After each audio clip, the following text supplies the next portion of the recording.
เนื่องจากปัจจุบันสปป.ลาวมีจำนวนวัยหนุ่มอายุระหว่าง 18-25 ปี มีอัตราว่างงานสูงที่สุดในภาคพื้นอาซีแปซิฟิก อิงตามบทวิเคราะห์ขององค์การสหประชาชาติเพื่อประชากรหรือ UNFPA ในปี 2014 ย้อนวัยหนุ่มยังขาดทักษะหลายอย่าง โดยเฉพาะแม่หญิง บางครั้งได้รับค่าแรงงานต่ำ การเฮ็ดเวียกบ่มีประสิทธิภาพ และขาดการปกป้องคุ้มครองที่เหมาะสม การเฮ็ดเวียกแบบดั้งเดิม ซึ่งสิ่งเหล่านี้บ่ได้ช่วยให้แม่หญิง และวัยหนุ่มหลุดพ้นออกจากความทุกข์ยาก ฉะนั้นการพัฒนาทักษะของวัยหนุ่มให้มีความรู้ความสามารถ เป็นสิ่งจำเป็นและสำคัญหลาย และการจ้างงานแม่นสิ่งที่จำเป็น ที่จะช่วยให้เขาเจ้าหลุดพ้นออกจากความทุกข์ยากได้ ดังนั้นกรมกวดการศูนย์กลางสหพันธ์หญิงลาว และสมาคมพัฒนาบทบาทหญิงชาย จึงได้ร่วมมือกันในการจัดตั้งปฏิบัติโครงการสร้างความเข้มแข็งให้แก่แม่หญิง และวัยหนุ่มซึ่งได้รับทุนสนับสนุนจากองค์การสหประชาชาติเพื่อประชาธิปไตย โครงการสร้างความเข้มแข็งให้แก่แม่หญิงและวัยหนุ่มลาว มีระยะการจัดตั้งปฏิบัติแต่ปี 2018 หาปี 2020 จัดตั้งปฏิบัติอยู่ 6 บ้านของเมืองไสธานี นครหลวงเวียงจันทน์ และ 6 บ้านเป้าหมายของเมืองแม่ดแขวงเวียงจันทน์ ซึ่งมีจุดประสงค์เพื่อเสริมสร้างความเข้มแข็งทางด้านความรู้ความสามารถในการมีเวียกเฮ็ดงานทำและได้รับโอกาสในการพัฒนาตนเอง เพื่อเข้าใจถึงปัญหาและอุปสรรคสำหรับการซอกเวียกเฮ็ดงานทำของหญิงและวัยหนุ่ม สร้างความสำนิชำนาญ ทักษะความสามารถ การวางแผนพัฒนาชีวิตของหญิงและวัยหนุ่ม เพื่อรับประกันการมีเวียกเฮ็ดงานทำและลดผ่อนความเสี่ยงว่างงาน ในนั้นได้มีบรรดากิจกรรมหลักในการฝึกอบรมคือ การฝึกอบรมที่ 1 การวางแผนพัฒนาตนเอง การฝึกอบรมที่ 2 การวางแผนธุรกิจครั้งที่ 1 การพัฒนา การฝึกอบรมที่ 3 การวางแผนธุรกิจครั้งที่ 2 การจัดตั้งปฏิบัติ การฝึกอบรมที่ 4 การเตรียมความพร้อมก่อนการสมัครงาน การฝึกอบรมที่ 5 ความเสมอภาคบทบาทหญิงชาย และการฝึกอบรมที่ 6 การวางแผนธุรกิจครั้งที่ 3 การประเมินผล นอกจากการฝึกอบรมทางด้านทฤษฎีแล้ว ผู้เข้าร่วมยังได้ฝึกปฏิบัติตัวจริงอยู่ภายในและอยู่สถานที่ตัวจริง เพื่อสร้างความลึ่งเคยให้กับเขาเจ้า สามารถนำเอาบทเรียนและประสบการณ์ต่างๆ ไปนำใช้เขาในชีวิตจริงได้ คนได้รับเขาก็เห็นเนาะว่า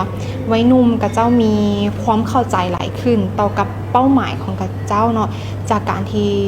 ใช้ชีวิตไปโดยที่เขายังบ่ทันรู้ว่าอันไหนที่เป็นเป้าหมายที่แท้จริงเมื่อเขาได้มีการวิเคราะห์ตนเองที่เป็นอันไหนที่มันเป็นโอกาสสิ่งท้าทายและเป้าหมายที่เขาอยากเฮ็ดได้แท้เฮ็ดให้กับเจ้ามีจุดยืนในตัวเองหลายขึ้นว่าเขาอยากเป็นหยังเขาอยากเฮ็ดหยังแล้วเขาจะต้องเริ่มต้นจากขั้นตอนที่1ไปถึงเป้าหมายของตัวเองคือแนวใดแม่นแล้วเขาก็ได้ให้กับเจ้าเห็นถึงความสำคัญในการตัดสินใจในการพัฒนาตนเองและการในการพัฒนาชุมชนผ่านการฝึกอบรมในแต่ละหัวข้อของเขาในอนาคตเขาก็อยากสืบต่อโครงการนี้เนาะเพราะว่าปัจจุบันวัยหนุ่มเขาที่วางงานหรือว่าข้อจำกัดในการเข้าถึงเวียกเฮ็ดงานทำมันก็ยังมีอยู่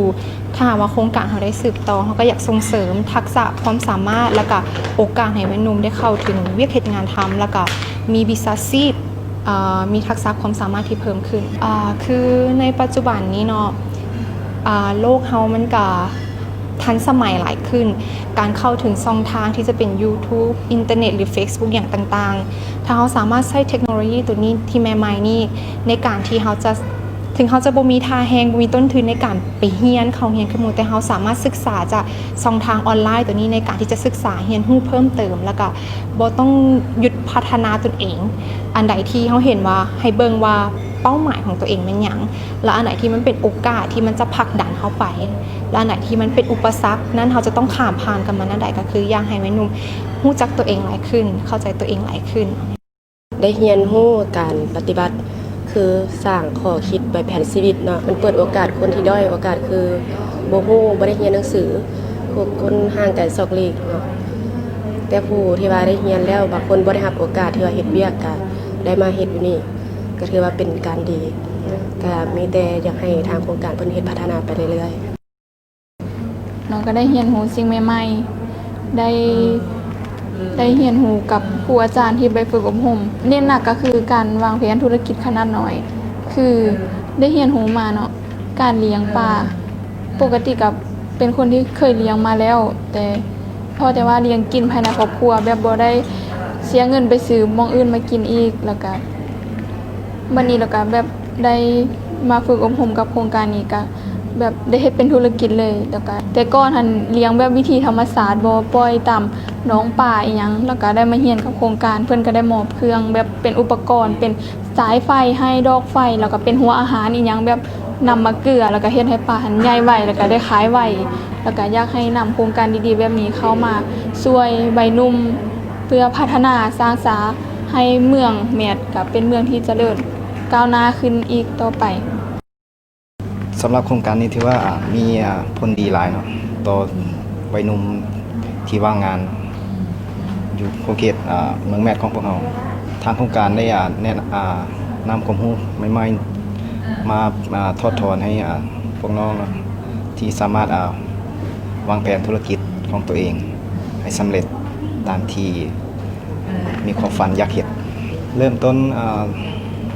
ทางโครงการเพิ่นจะแนะนำวิธีวางแผนธุรกิจขนาดน้อยเพื่อให้เราสามารถรู้ถึงต้นทุนและก็ผลกำไรจากธุรกิจสามารถมีธุรกิจเป็นของตัวเอง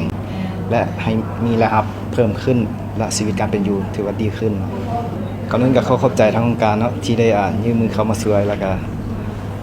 เฮ็ดให้ชีวิตการเป็นอยู่ของวัยหนุ่มพวกเราดีขึ้นย้อนความเอาใจใส่ของกรมกวดการศูนย์กลางสะพานมิงลาวก็คือสมาคมพัฒนาบทบาทหญิงชายในการจัดตั้งปฏิบัติโครงการอย่างใกล้ชิดติดแท้และถึงทองและความกระตือรือร้นของวัยหนุ่มในกลุ่มเป้าหมายโครงการเฮ็ดให้ผ่านการจัดตั้งปฏิบัติโครงการในระยะ2 ปีเห็นได้ว่าวัยหนุ่มที่เข้าร่วมโครงการแม้นมีความรับรู้ความสามารถมีทักษะต่างๆเพิ่มขึ้นในการสร้างความเข้มแข็งและการจ้างงานได้มีโอกาสฝึกงานและมีโอกาสได้รับการจ้างงานหลายขึ้นมีโอกาสในการวางแผนเป้าหมายในการพัฒนาตนเองและชุมชนเพื่อให้ตนเองมีวิชาชีพที่มั่นคงมีรายได้ที่สามารถเลี้ยงตนเองและครอบครัวได้ในอนาคต